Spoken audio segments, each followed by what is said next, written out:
Welcome back to the Sound of Loneliness podcast. We hope you are inspired by the voices of grit and grace we share in these episodes.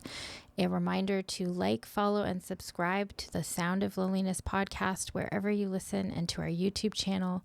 If you like what you hear, please give us a 5-star rating so we can keep growing our community and giving you more of what you'd like to listen to. Before we begin, we'd like to remind everyone that this podcast is separate from our clinical work at Valley Connections Counselling. The contents of this podcast should not be used as a replacement to accessing personalized mental health help or support.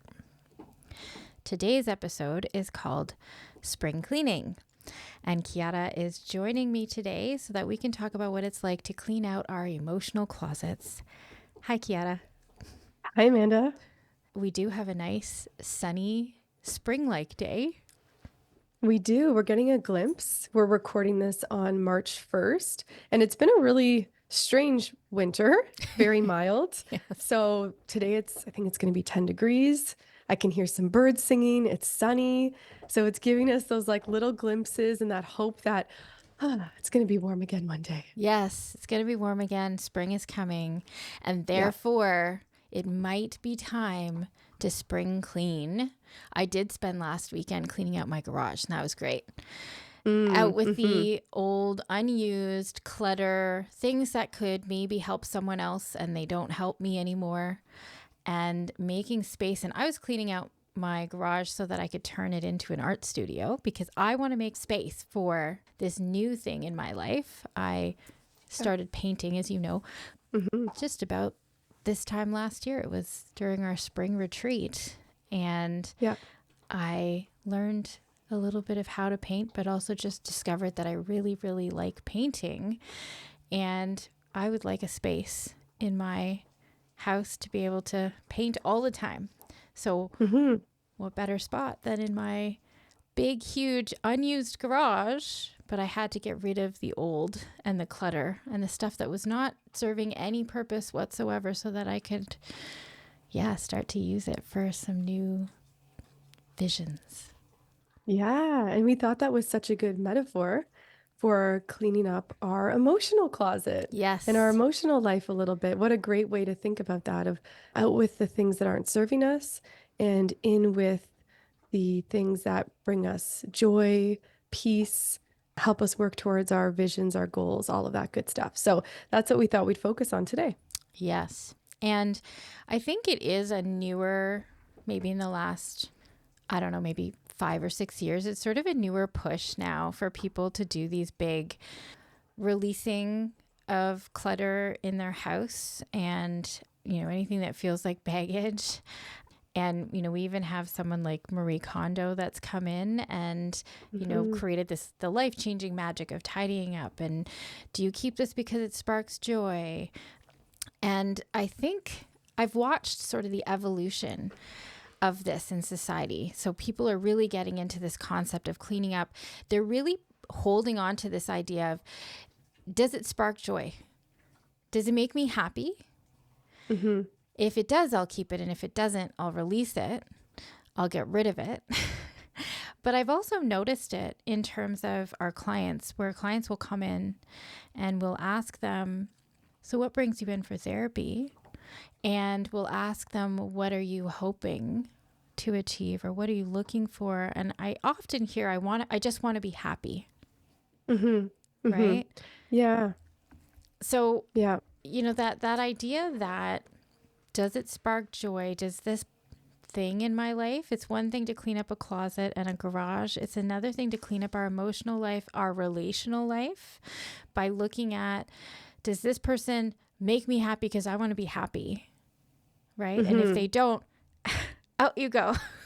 Right. And this is where the emotional closet maybe is a little bit different from your physical closet. Yeah. Because, with objects, I love Marie Kondo. I think that's such a great strategy. The idea of taking a moment to really, express gratitude and appreciation for what was and decide if this is fitting anymore. I think with emotional closet, the pendulum can swing too far, which I think as people, we do often, where we move into this headspace of, I will only keep what brings joy, what makes me happy, which makes me think about almost living in a space of comfort and bliss and holding on to constantly feeling good, right? And as much as I would love that life, that can be dangerous too. Yes. It's not about being comfortable all the Hmm. time, right? Yes. Yes. And I think one thing we both like to say is discomfort is a sign of our growth edge. We Yes. have to get uncomfortable. We have to step outside of our box a little bit to make room for something new to build on what we have. So as much as I like the underlying message of doing some reflection and figuring out what makes sense for my life, also a cautionary tale maybe to not go too far Yes. into only holding what feels awesome, Yes. And right? decide whether the things that we're thinking about letting go of were ever meant to bring us pleasure and comfort, because not everything and everyone exists to serve that purpose for us. So even looking Yes. at it that way too, right? Hmm. This concept, this phrase of letting go of what no longer serves me, I heard that the first time from Tara Brach, who is a Buddhist and psychologist in the States.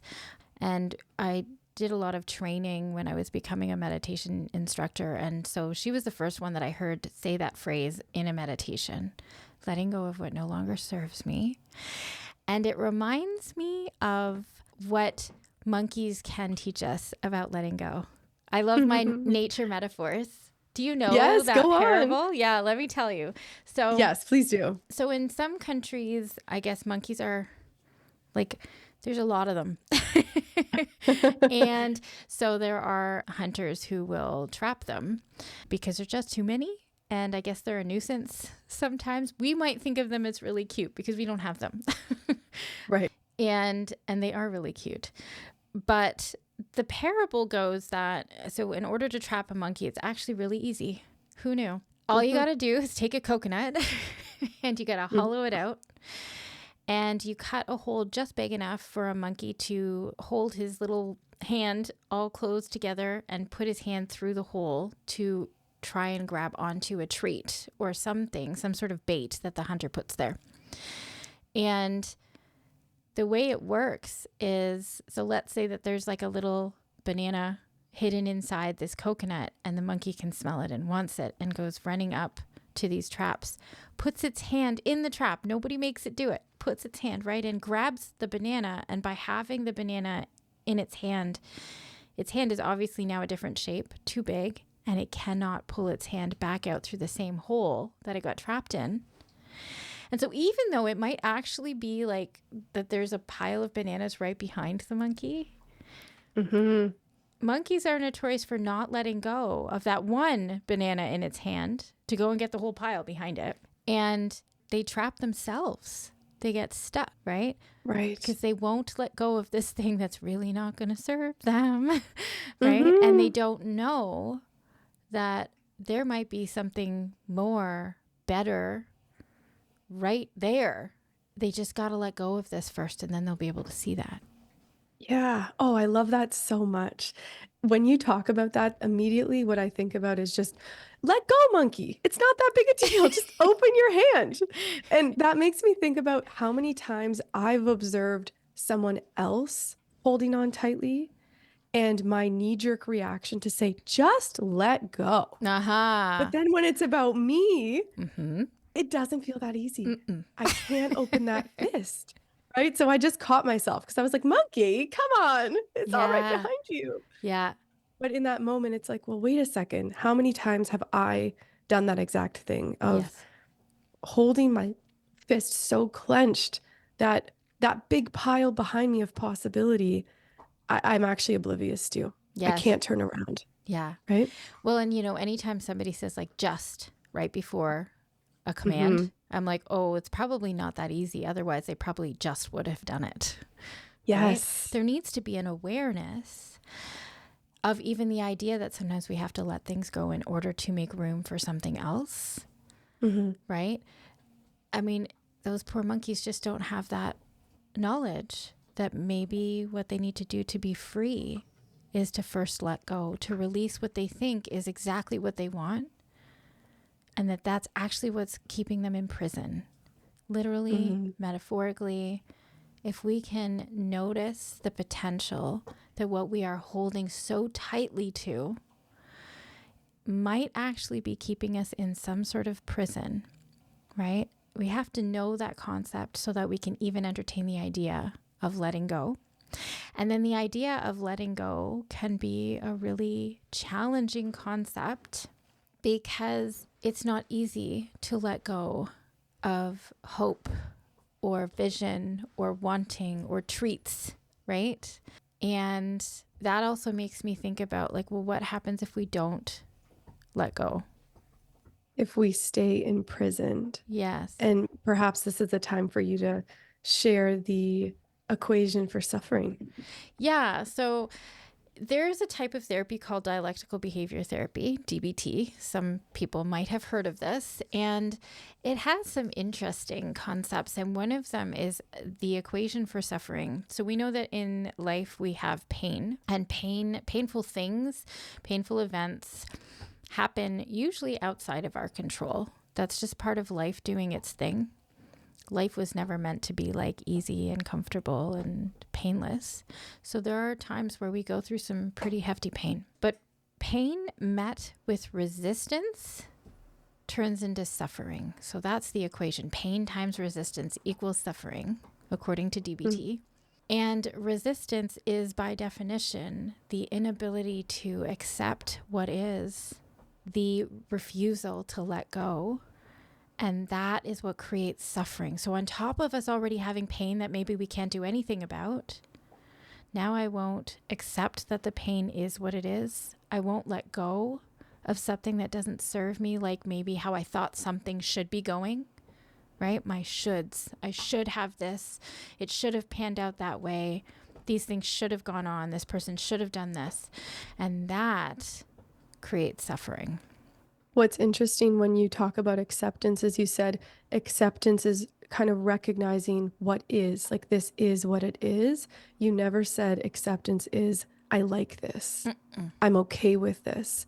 And I think a lot of us get stuck on that, myself included, many times. And I've talked to clients about this. It's, I think, probably one of the hardest lessons in life is to really embrace the concept of acceptance, because it doesn't mean we ever are okay with the thing, but it's the ability to say, and it is. That's right. And it is, right? It's not okay. I don't like it. This is hurting me. And it is here. Because then I can follow it with, so what can I do now? Right? I can't get to the next step of what's next or what is in my control if I can't first accept what was outside of my control and what is playing out right now, right? I have to be able to say that, okay, it is, right? Yeah. So how do we know when we need to let go of something and what we need to let go of? Yeah. So reflecting on the signs of letting go, the first thing that comes up for me is I think it does require an element of trust in self to be able to check in with your gut, your intuition, what Glennon Doyle calls your knowing, your inner knowing, to access what feels like it's serving you or not, right? The gut is so powerful. So many of us are taught to disconnect from our intuition. And so if we have enough trust to be able to connect with the body and be in tune with what messages it's sending us, because it's always sending us so many messages, I think that's a really good place to start. Yeah. Is there I anything agree. you think of, Amanda? Well, I think the other thing too is that we would need to have enough humility, because we might have to accept that our plans that we made weren't the best when we thought they were, or that something's not working anymore. You know, if we're, like I call myself affectionately sometimes a recovering perfectionist, meaning I'm still a perfectionist and I'm always trying to work on it and be aware of it. It's hard to say that's not working out, or I had this vision, it was so great, and then no, it's not. Or it was, and it's not anymore, right? And it was best intentions, or, it was all an attempt. all we can ever do is try. We can try when we make decisions. I don't think there's right or wrong decisions. There are decisions, there are choices, and there are consequences. And we have to be able to understand that we can handle if there's a consequence to a choice that we've made. That's, I think, what you're referring to in your sort of self-trust there. Do I have the resilience to be able to respond to consequences in my life? And can I accept that I have to make a change? And if I have those foundations, my trust in myself, my humility, I can receive, I'm open to the messages I might be getting that something needs to go. Mm-hmm. Yeah. And sometimes letting go then becomes a choice that we make. But a lot of times, I feel like letting go is kind of something we're forced to do. It's not always a choice. It's almost the universe putting this on us of like, well, here's your situation. And now you decide how to manage it. But it's not, we don't have as much control as we think. These Yes. circumstances are kind of thrust upon us a lot of times in moments that are unexpected. And then we can decide how to respond. But the initiating of the change, the letting go, the cleaning out of the closet, that sometimes happens when we don't want it to, Yes. right? So the what and the when, Yeah. we often don't have control over the what needs to go and when it needs to go. And it's sometimes something that maybe we thought we were going to have to let go of at some point, but it happens at a very different time than when we expected. And just the acknowledging, I think then that means we really do have to have that trust so that we don't meet each episode of letting go with a massive amount of anxiety that makes us frozen and stuck or makes us avoid looking at things that we really need to look at, right? So there has to be some trust. For me, some of my trust in this process and some of my willingness in letting go comes from, I have roots in being raised as a Christian, being raised to believe in something bigger than myself.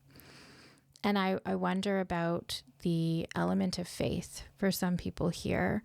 If they believe that there's something more than themselves in the universe, in a God or another, deity, that sometimes when we let go, we're going to let go and it's going to be very dark now because we can't see our way ahead. We had a bright light and now we don't have it. And sometimes letting go into believing and trusting into something bigger than ourselves can give us a bit of peace there to be able to do it. So I think for me, like trusting that maybe I don't know the plan and maybe there is a plan bigger than me. And maybe there's a big, big picture of my life. And I often am really in the weeds and really in the moment of my life and can't see the big picture. But if I look at times of my life where things didn't go the way that I wanted them to go, and now in retrospect, I can kind of zoom way out of it. I can see that there's a much bigger plan in place and there's a much bigger thing going on that I'm not aware of at the time. And so I have to be able to trust in that as well. Yeah, I think that's a really good point. I have a similar belief system to you, and it's the word surrender comes up for me when you say that. Mm-hmm. It's like a surrendering, which is really scary, but it Yes. is a choice that we can make. Yeah, a surrender and an opening, a Hmm. heart opening, a mind opening, a spirit opening. That opening will allow the thing to release, but it will also allow maybe something new to come in, right? So I think like you and I have had in our life some pretty hefty times of letting go, and we'll take a little break. And when we come back, I think we'll start moving into talking a little bit more about what has it looked like specifically in your life and in my life.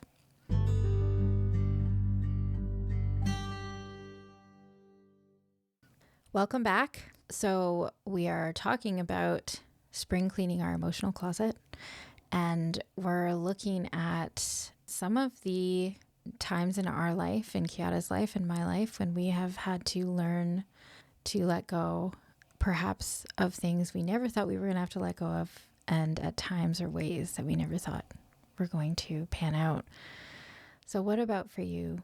Kiara, how has your letting go played out in your life? Yeah, there's a couple examples that come to mind for me. And I think there's different messages or different lessons that I've gotten from those different examples of letting go. The first one that comes to mind is my career path. So I did a psych undergrad at McMaster, and in that process, really leaned into the idea of wanting to become a therapist. But I felt that calling for years. So it felt like the right time to really act on that and start looking into options for grad school. So I submitted an application. I think I was like 21 at the time. I was so excited when I was called for the second round of interviews. So I passed like the first round of the application. I was getting one step closer to my dreams being realized. And if I'm being brutally honest, and I'm not being self-deprecating, I bombed that interview. Like really truly on a level that I could feel the eyes on me and in this look of like, why are you here? It just was not the right time. So in that moment, there was a letting go of what I thought was maybe even this career path. Like I thought what was going to be required was that I let go of this dream that I had, and maybe my way of helping would be different. And that was really hard because, again, I think somewhere in my soul, in my being, I knew this is what I was supposed to do. So I took a different route. I ended up going into nonprofit work because that seemed like the natural next fit of, still giving back, still helping. And then years later, that bubbling up of like, this is your calling, it just got so loud. And it was corresponding to a ton of personal work I was doing, personal work that I think I needed to do in order to have this career. I really believe in that. And I know you and I have talked a ton about that. So after years and years of personal therapy, personal work, I took that chance again to send in another application, and it worked. That And must have been terrifying. I forget sometimes about that piece of your story, right? That you had to do a second go around mhm, to catch your calling.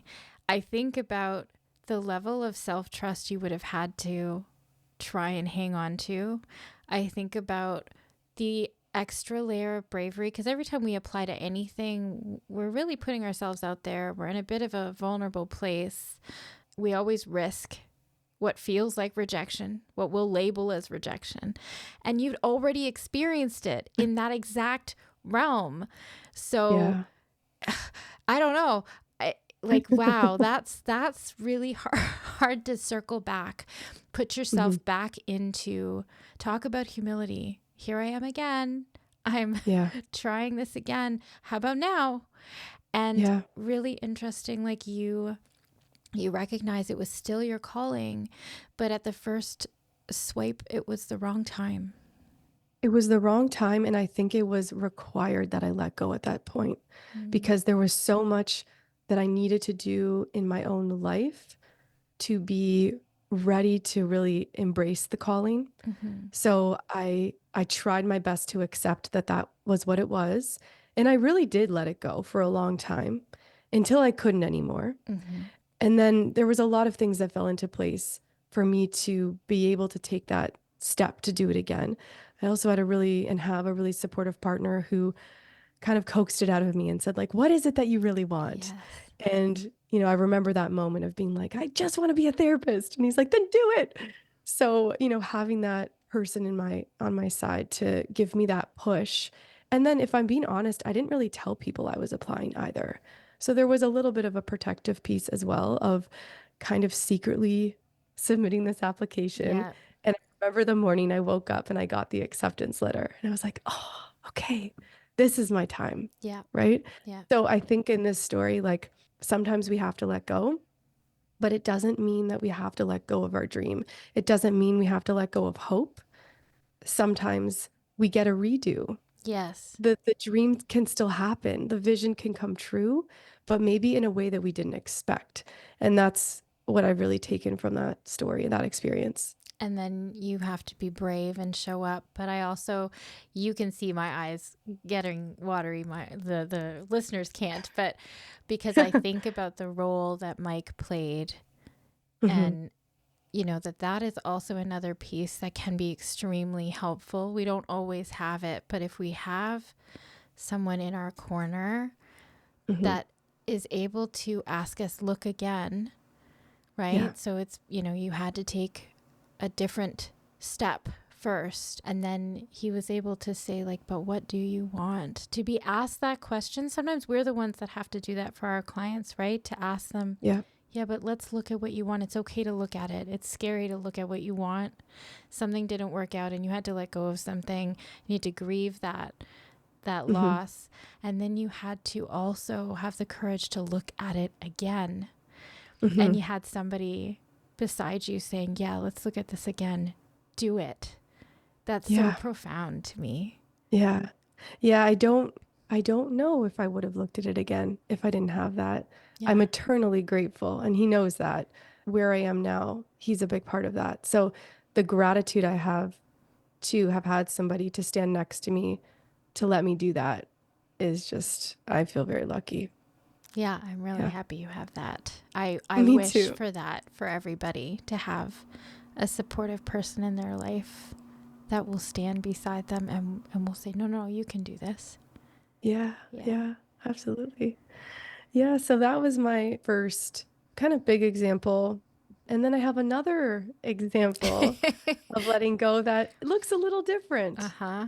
So this example, I think it is a lot more challenging. And there's a part of me, if I'm being totally honest, that I feel the need to preface the story with, I'm not sharing it for pity. Okay. I don't know why, but it's sad, right? It's a harder story. It is a sadder story. So it's not for pity. I think it's just because it's my greatest, most profound example of letting go.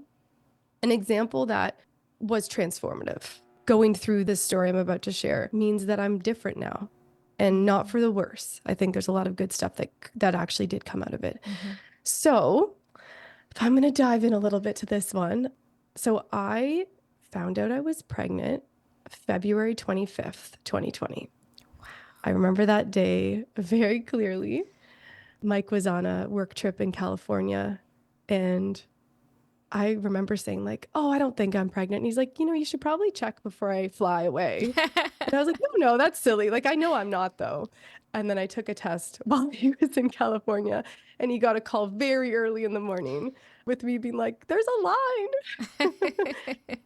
Now, interestingly, at the time, there were these rumblings of what we were calling coronavirus, and it hadn't really touched Canada yet, really North America yet.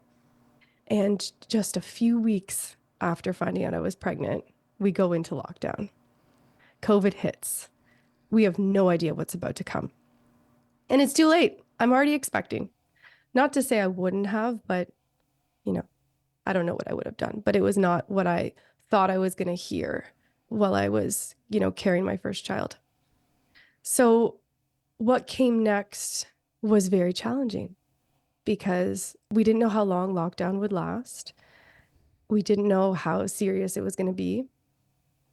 And so basically, I had to begin to let go the conscious expectations I had and the unconscious expectations I had. So that comes in many layers. So, when you think about getting pregnant, there can be a romanticization that comes with that, right? And having a first child.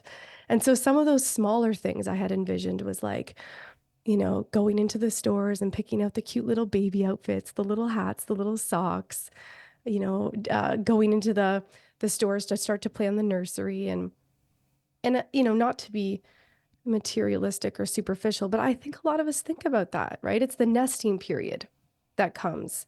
That's really exciting. And you do it with maybe a parent or with friends, and that couldn't happen. So that was kind of a strange letting go because I didn't even realize that mattered to me. I didn't realize that it mattered to me to physically be seen while I was pregnant. Yeah. I was pregnant in hiding. Yeah. I saw you pregnant like once virtually for your virtual baby shower. Exactly. Yeah. So I was pregnant in hiding. We shared with our family that we were pregnant on Zoom. So there's no like hugs. There's no physical kind of connection that comes with that. My baby shower was on Zoom. My birth story was very complicated. So you think about maybe I had pictured like parents being at the hospital in the waiting room, and that classic image of like, in my case, it would be the dad running out being like, it's a boy, and like the celebration. And then, Yeah. they fled in. No, we didn't have that. We had, some texts on WhatsApp. And then introducing our families was very strange with my husband's family because, they were working outside of the home. It was too dangerous to have them hold Noah. He had some health complications, so we had to be extra careful. So the first time they met him was on our front lawn, masked, standing 6 feet away. And so his parents didn't get to hold him for weeks. You can't get that back, right? No, you can't. That's not a redo. There's no redo in this story. And I think about he was born November 1st, 2020. Our first Christmas with him was in a garage. So again, Mike's family had some work outside of the home. So we couldn't guarantee that it would be safe for Noah to be in the house together. So we gathered in our tiny garage on lawn chairs in masks, 6 feet apart. Gee. And he was like tucked into me. He was swaddled, wrapped up in me under my winter coat so they could see his little face. And they kind of like brought gifts for him, 6 feet away. And that was his first Christmas. And again, like a lot of this stuff, I hadn't even realized that I had these amazing, beautiful images of what it would have been. Yes. So the images that were really meaningful and the ones that are really frivolous, I had to let go of all of them. Mm-hmm. Everyone. Really difficult. Really, really hard. And there were a lot of people, I think, that had babies while we were still in the pandemic because we really didn't know how long it was going to go on. Yeah. So I think even some people got pregnant thinking, well, this is just going to be like this for a couple of weeks and then we'll be out again. And, a lot of us would say we didn't realize it was going to go on and on and on as long as it did. Yeah. Right. So it really did in some ways steal a picture of life for people in a lot of moments where you had already built up a picture that you didn't even realize. And you never would have thought, well, what on earth could possibly get in the way of this? We worry about, getting pregnant. We worry about babies being healthy. We worry about whether family members will be around to meet them. But we don't usually in the worries think, what if there's a pandemic that shuts the world down? Yeah, exactly. Right. And even, women giving birth to babies in hospitals when their partners weren't allowed to get to them. Yeah. Oh, how scary would that be? It rocks the foundation of everything. Mike couldn't go to my ultrasounds. Mat leave looked very different. And even saying that, I recognize the privilege in me being able to take a year-long mat leave. But what that mat leave looked like was sitting in my home and Noah really thinking that that was the whole world. He didn't see anything else. Yeah. For 1 year, our house was his entire world. Very different than what you would have expected. Yeah. Yeah. Parts of me are still processing the letting go. But for me, I've tried to cope with this by creating meaning. And so I've recognized that I am stronger than I thought. I have the ability to adapt to things that I didn't realize I could. So there's a resilience. And for a long time, I was very angry, but all that did was keep me stuck. So I've really realized that, you can be angry and that's okay. But then there's a point where it's just not serving anybody. And so it's taught me to learn how to move through the anger without getting really bogged down and stuck in it. And so I wish I had a more profound ending or like a more hopeful ending, but that's kind of that conclusion. This wasn't a story of redoing, but I still feel like I can take meaning away from it and lessons from it. Yeah, it was a surrender to this being your story. Yes. Yes. And I know that, Amanda, you have had a lot of letting go that's been asked of you in recent years in particular. And I wonder if you want to share a little bit of that. Yeah, well, it's interesting. You shared examples, like one, career-wise and one family-wise, and I feel like it's hard for me to separate my examples sometimes because a lot of my career stuff is woven into my family story as well. I mean, I knew I always wanted to be a mommy. That's what I would say when people ask me, what do you want to be when you grow up? But I didn't think that the first time I became a mother, I would never get to hold that baby. Yeah. I knew I always wanted to be married, and I didn't think that my wedding would take place while my body was literally letting go of a baby at the same time. Yeah. And I've said to you that I find sharing that message, that chapter of my story, is always quite vulnerable and scary for me because I was raised in a Christian land, and so I worry about, or I think about the potential reactions that people will have to that piece of my story, right? That I was not living my life according to purity culture. Right. And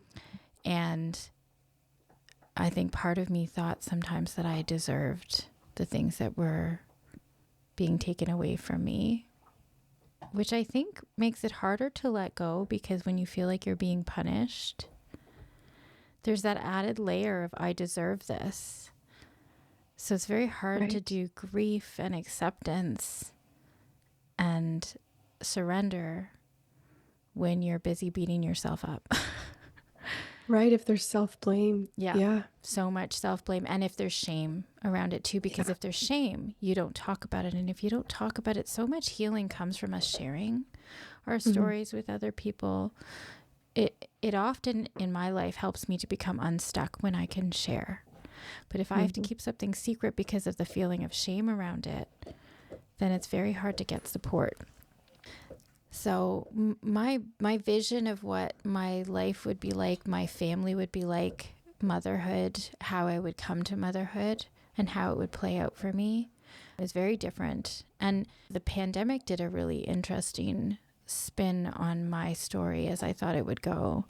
I had started a private practice before the pandemic as a way to work from home, have a little bit more control over my schedule so that I could be present for, at that time I had one child, so that I could, pick her up from the bus and do her homework with her and not have to work nights all the time and have the priority for my life be my mother role first and my job as a therapist second. And then the practice grew and changed, and I was open to the changing of it, and I had to move it out of my home because one room in my house wasn't working anymore, and I moved it down the street from my house. And my house, that was the first time I had ever felt like I was home.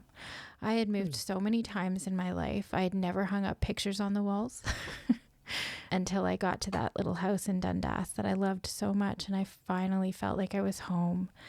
And then I built my practice around that home. I loved that town, and I got an office space that was walking distance down the street. I could walk past the park with my dog, my therapy dog that I bring to work, and go to my office space.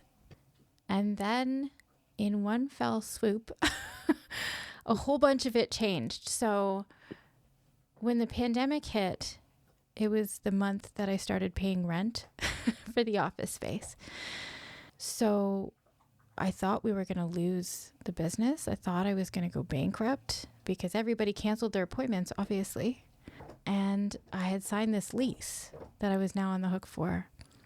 So I ended up taking on a whole new roster of clients as people started coming back so that I could pay rent. And because I didn't know if any of my current clients were going to come back, which meant that control over my schedule that I thought I was going to have so that I could spend time being a mommy was taken away. I was now working far too much and trying to build a practice without you there because then the pandemic hit and you couldn't even come in person. And I was used to seeing you like every day. Yep. And, you know, the practice was growing, changing, expanding. So all of that started to look really different. And then if you fast forward just 9 months later to January of 2021, in that month, my relationship with the father of my children dissolved and ended. I had to sell that house that was my only home. And I also had to put down my dog, my therapy dog, Patronus. So by January 16th, all of those things had happened in just a couple of weeks. So I had a whole vision and a whole world of myself as a therapist and a mother, and it was all gone. And I was pulling my daughter from a school that she and I both loved, where all of my friends were as well, and all of my close connections. I'd already had enough trouble trying to stay in contact with people during a pandemic, but now my primary relationship was done, and I was a single mother, and my comfort, my sweet dog, Trony, was gone, and I had to move to a different city, different part of the city. So much grief. And I'm a planner and an organizer, and I like creating a vision, and I couldn't see anything. It was all gone. So I don't want to say that it was a graceful letting go on my part, because initially it was not. I think I had to learn how to do letting go gracefully, because at first it felt like a massacre of my life, and it was just bleak. Yeah.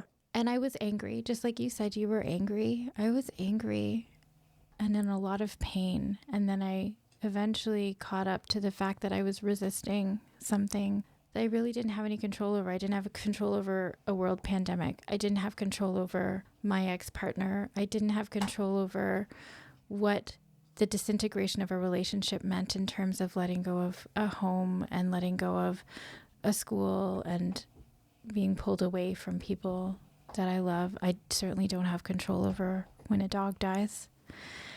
So I knew I had to stop resisting it, because I was suffering because of my state.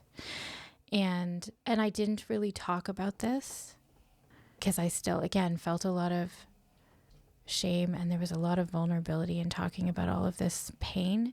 And so I was very stuck until I had kind of an awakening that I was allowed to, first of all, allowed to be angry, but then allowed to let this go fully, to make space for healing and to hope, to maybe hope that there was going to be something else, and maybe the something else was going to be even better than this very elaborate dream that I had envisioned. And I thought I had things so lovely orchestrated, but maybe my picture was good, but not even as good as it could be, maybe not even close.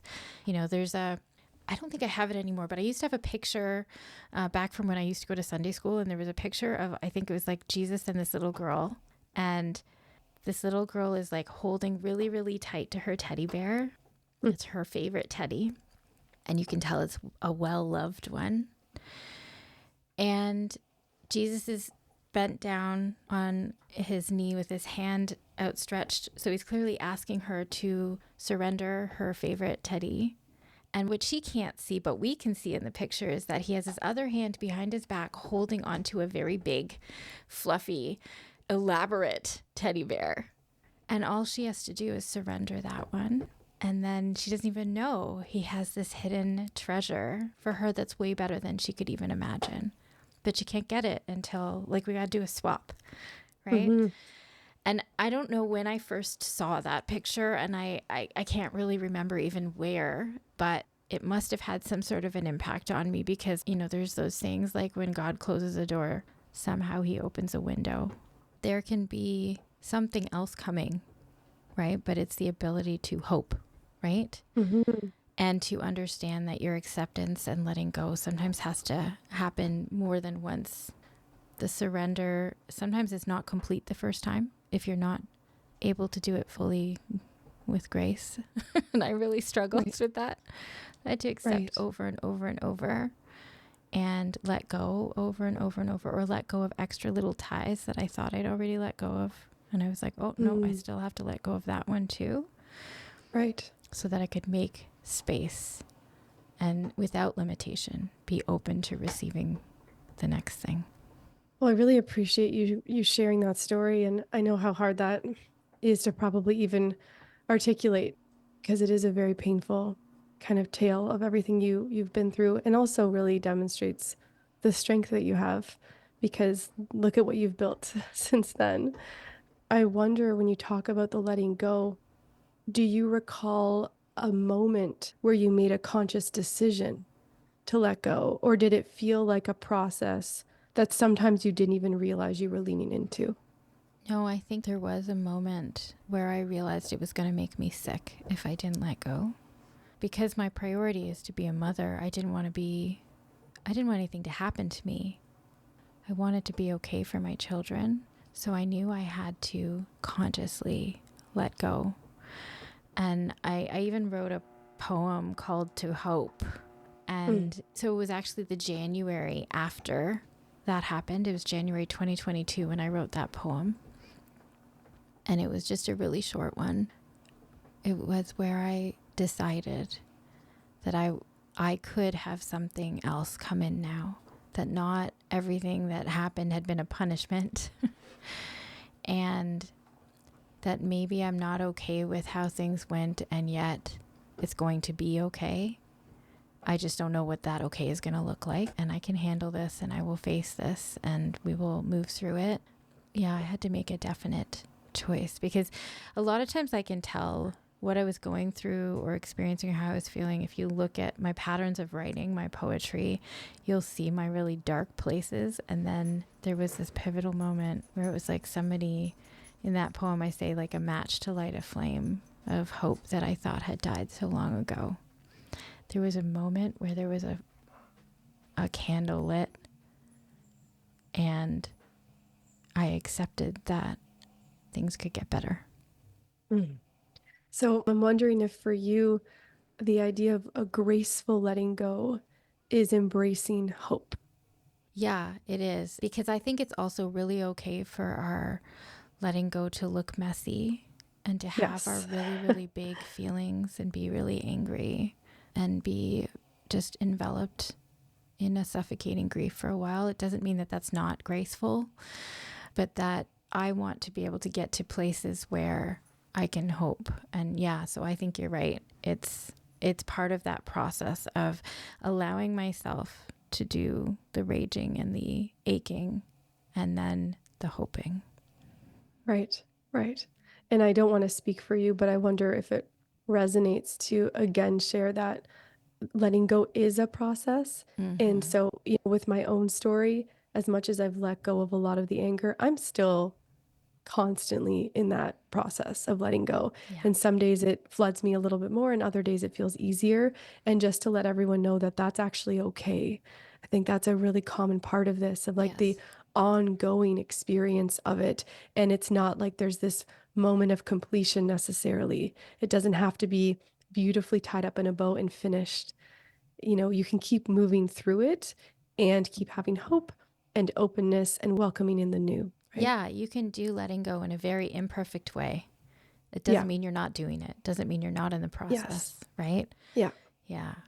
So thank you to all our listeners for sharing your time with us. Thank you, Kiara, for sharing your time with me and your story with me too. And remember, to our listeners, if today you're feeling alone in the valley, you are not alone. We are right there with you. If you're letting go of dreams or visions of your life as you thought it would be today, we are right there with you in that process, creating those new pictures and possibilities, and hoping with you. We will talk to you soon.